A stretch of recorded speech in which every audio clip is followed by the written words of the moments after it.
Well, this one day went awfully right if you're a Cleveland Brown fan. Joe Buck, Troy Aikman join us. And gentlemen, if you've been paying attention, not you, but anybody out there been paying attention to this Cleveland team, you knew, yeah, they had 5 losses. One was by a point. A couple were by 3. One was by 2.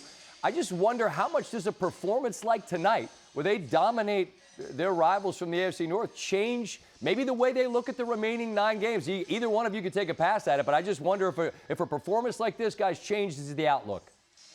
Well, I don't think there's any doubt. It has been a team, and it hasn't just been one area where they've been very inconsistent. And to be able to play here at home on a Monday night game against a division rival that they've had success against and kind of get it going, this was the best game they've had all year. Everyone played well. Everybody contributed. Offensive line was outstanding. Defense got it going. So now they go into their bye feeling good about it, and anything can happen. I mean, I say it all the time. Momentum is real in the NFL. So when you win a game and can get some momentum going, feeling good about yourself, a lot of good things can start to happen.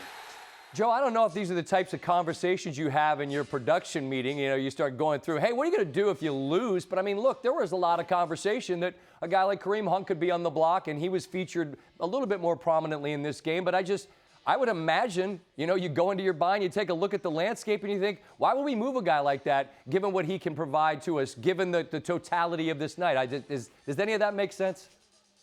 Totally. You know, we came into the game thinking, well, his carries have been limited. He's barely carried the ball the previous 2 games.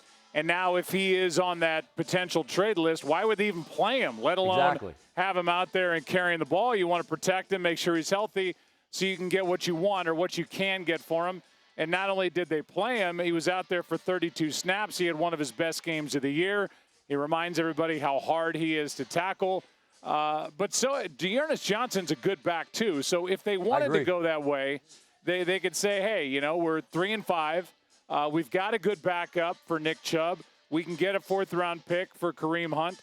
You know, who knows? But I understand what you're saying, and I think this division is a long way from being over. And I think it's fair to say that they like Kareem Hunt here, and he can bring a lot. He can do a lot of different things. So there's versatility in that D'Ernest Johnson doesn't have, but you also then risk, okay, do we put it all in for this year and keep him and risk not getting anything in return for him when it's all said and done?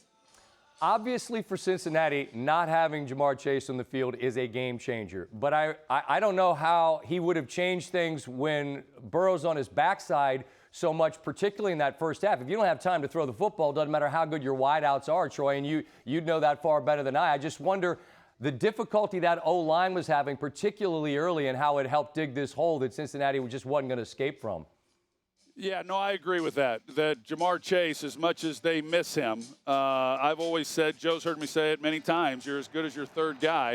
And when they have all 3 of them out there on the field, they're really explosive, and they have been this year. But I don't think it would have mattered. When you're able to get to the quarterback the way that they were able to, he didn't even get a chance, really, to try to test the secondary down the field. He was getting the ball out so quick. So this is an offensive line, as you know. It's been revamped. It struggled at times last year, a lot of sacks. Some of it, you're going to give up a lot of sacks in this offense because of the style of play that they have without a complementary running game. But this defense got after them today, no doubt. Let's just say this about the offensive line. Joe Burrow is 3rd fastest getting the ball out of his hand in the NFL. And he's been sacked 29 times through 8 games. So it's been revamped. They kept only 1 starter, the left tackle, and we keep hearing about how they're gelling and they're coming together.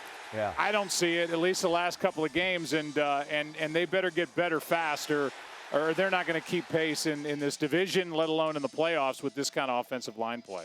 All right, a very quick thought on the way out. Has nothing to do with football. When you have to work on Halloween night, what's the strategy? You go lights off, and then no candy, you might get egged. You leave a bowl out, then the first guy just dumps it in his bag. I don't know. What was the approach tonight, gentlemen? Any strategy at all, or just see what happens?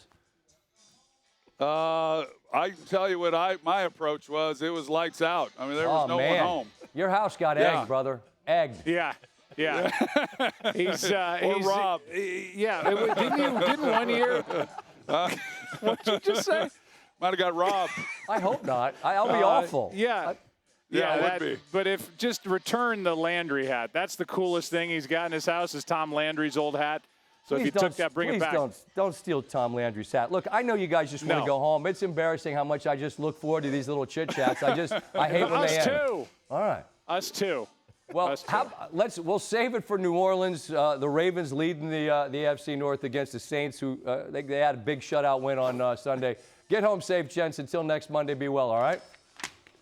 There you go. Yeah. Happy Halloween, Joe Buck. Hey-o. Troy Aikman, too. Don't steal Troy Aikman's stuff, for God's sake. Thanks for watching ESPN on YouTube. For live streaming sports and premium content, subscribe to ESPN+.